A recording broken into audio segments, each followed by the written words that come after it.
Sa tahimik na lungsod ng London, habang abala ang karamihan sa paghahanda para sa pagdiriwang ng Holy Week, may isang grupo ng matatandang lalaki ang may mas malalim na plano. Hindi banal kundi kriminal. Hindi ito simpleng pagnanakaw. Isa itong napakahusay na pagplano na sinabing maaaring huli na nilang krimen sa kanilang huling mga taon.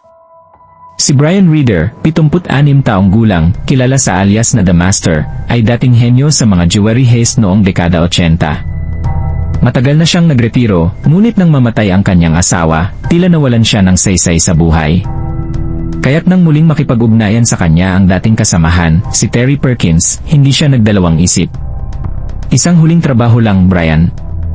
Sa Hatton Garden. Limpak-limpak ang laman ng mga vault doon. Hatton Garden, tugon ni Brian habang nakatitig sa kanyang tsaa. Hindi yan basta-bastang lugar. Alam ko. Kaya nga ikaw ang kailangan ko. Sa isang maliit na silid sa itaas ng isang lumang repair shop sa Camden, nagtipon ang 5 matatanda, lahat ay may edad na higit 60, pawang may mga kaso noon ngunit nakalaya na. Terry Perkins, dating electrical expert, may Parkinson's. Daniel Jones, mabilis kumilos, bihasa sa mga tunnel at dock. John Kenny Collins, tagamasid at driver. Carl Wood, utility man, mas bata kaysa sa iba. At si Brian Reader, ang pinunong tahimik ngunit mapanganib. Pinag-aralan nila ang Hatton Garden Safe Deposit Company, na nasa basement ng isang gusali sa Hatton Garden, ang tinaguriang Jewelry District ng London. Alam nilang milyon-milyong halaga ng alahas, ginto, at pera ang nakaimbak doon, lalo na tuwing holidays. Isang underground vault na may reinforced concrete walls, steel doors, at electronic security system. May elevator shaft sa gilid. Nakapatay ang alarma tuwing holiday. At walang tao sa loob ng 3 araw, Good Friday hanggang Easter Sunday, ani Daniel habang pinapakita ang mga larawan. 3 araw. Tayo na lang ang kulang, wika ni Brian. Abril 2, Huwebes Santo. Pagsapit ng hating gabi, pumasok sina Collins at Wood gamit ang Peking uniforms bilang maintenance workers. Sa closed-circuit television footage, makikitang tila lehitimo ang kilos nila. Habang si Collins ay nakabantay sa labas ng gusali gamit ang van, sina Wood at Jones ay dahan-dahang bumaba sa basement. Kinumpirma nila na gumagana ang elevator shaft, at sinimulan na nilang buwagin ang daan papasok sa vault. Ngunit hindi ito madali. Ang vault ay may concrete na halos 1 metro ang kapal. Ang plano, gamitin ang Hilti drill, isang high-powered industrial tool, upang gumawa ng butas na sapat para makalusot ang isang tao. Habang may ilang tensyon sa grupo, sanay na sila sa pag-ingat. Alam nilang wala dapat ingay. Walang dapat masira sa labas.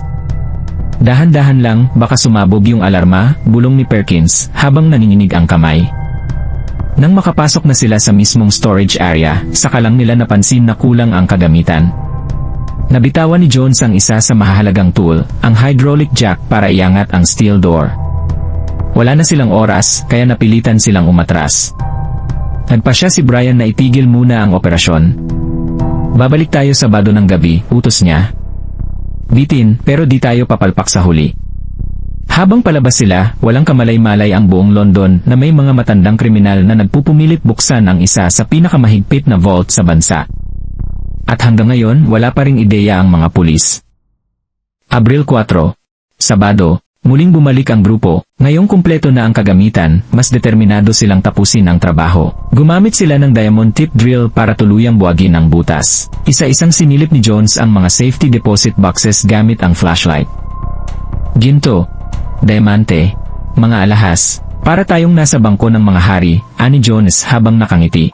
Isang silid na halos 70 safety deposit boxes ang laman, at unti-unti nilang binuksan ito gamit ang crowbars, drills, at bolt cutters. Walang closed-circuit television sa loob ng vault, at dahil nakapatay ang alarm, malaya silang gawin ang gusto. Habang binubuksan ni Perkins ang isa pang kahon, nakita niya ang isang envelope. Cash. Wala nang pangalan. Purong tagli 50 British pounds. Linggo ng pagkabuhay. Sa pagsikat ng araw ng Abril 5, iniwan ng grupo ang lugar. May dala silang humigit kumulang 14 na milyon pounds, katumbas ng $20 milyon sa exchange rate noon, ngunit iba-iba ang tinatantyang halaga dahil hindi lahat ng ari-arian ay na-report. Tahimik ang lahat. Walang sirena. Walang witness. Parang walang nangyari. Kinabukasan, Lunes, nagulat ang mga empleyado ng Hatton Garden Safe Deposit Company nang matagpo ang butas ang pader at kalat ang mga safety deposit boxes. Nagulantang ang buong London. Paano nakalusot? Sino ang may gawa? Bakit walang narinig? Pumasok sa eksena ang Scotland Yard. Gamit ang forensic evidence, closed-circuit television at plate recognition software, nagsimula silang sundan ang mga kilos ng grupo.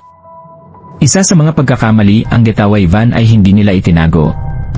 Gamit ang surveillance camera, natukoy ang plate number. Habang lumalalim ang investigasyon, isa-isang lumalabas ang ebidensya.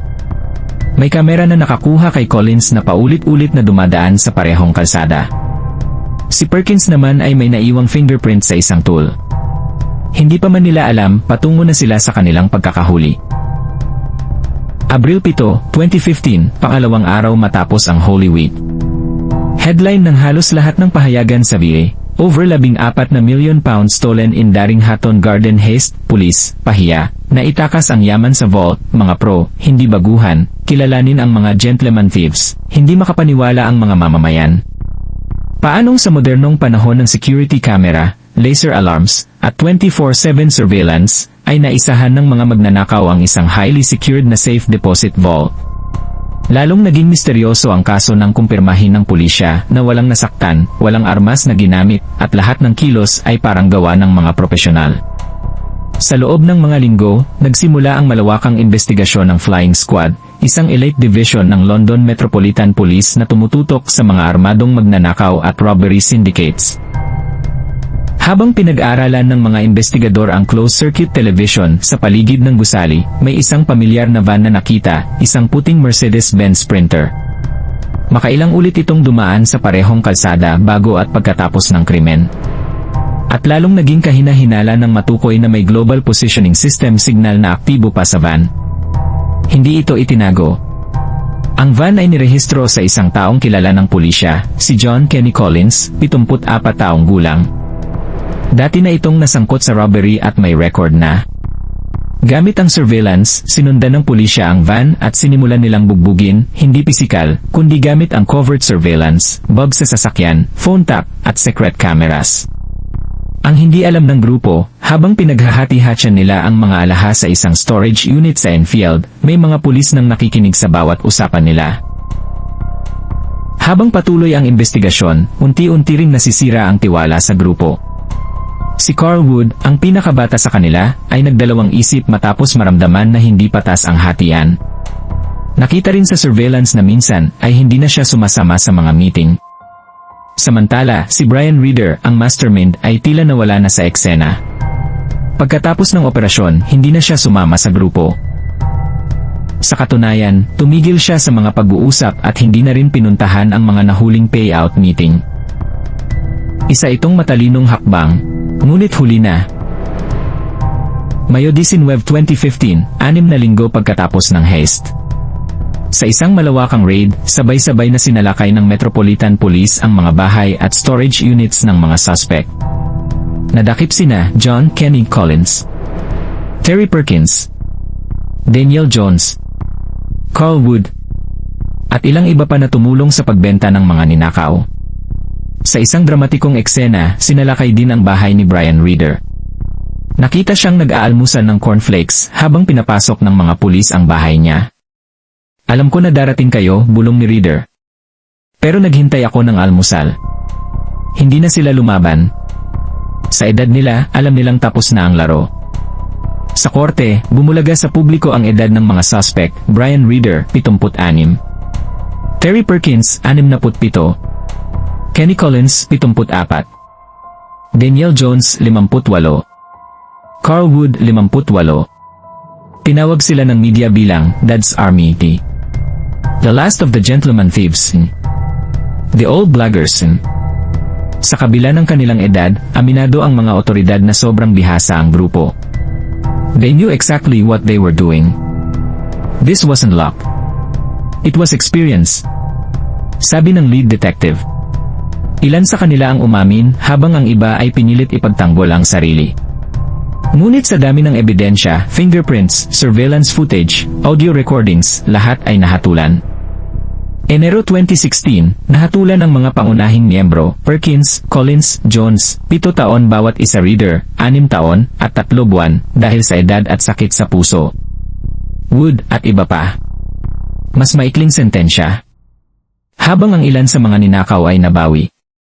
Ginto, alahas, at pera, tinatayang 10 milyong pounds, mahigit kalahati, ang hindi na muling nahanap. May chismis na itinago ito sa mga third-party buyers o ibinaon sa lupa.